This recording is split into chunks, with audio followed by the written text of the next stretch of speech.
So before I start, I'd like to give some context. I have a younger sister who absolutely hates poetry, so naturally I wrote a poem for her.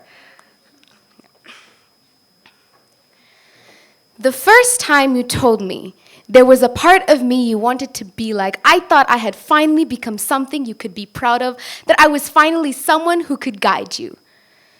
And then a moment later, I was scared into a part of my heart I didn't realize existed. I have always told you that my words were always there for you to listen to, but please don't try on my skin. It's a shade darker than your eyes. My skin wouldn't fit you the right way. It would hang in odd places. It would lose its curves I hold on to.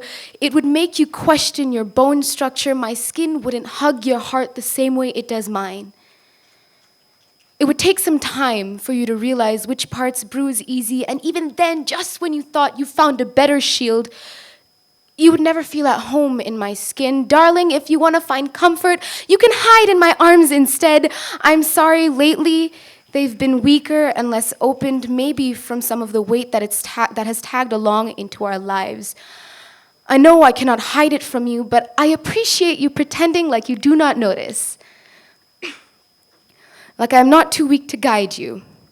And I would remind you that words can be confusing, but sometimes it is better to curl yourself into a question mark than to remain a period, because remember that the curves of a structure always travel a greater distance than a single endpoint.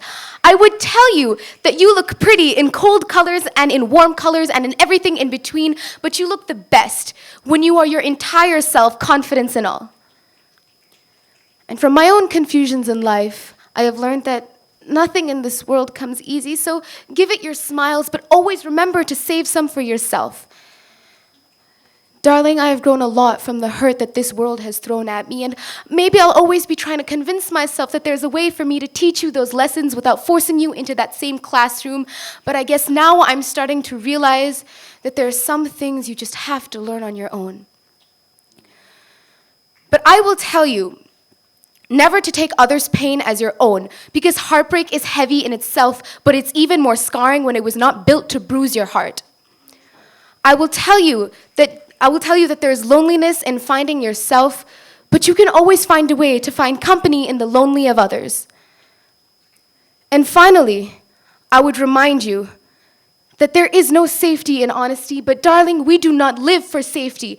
We live for exhilaration. We live for trust and truth. We live for friendship and intelligence.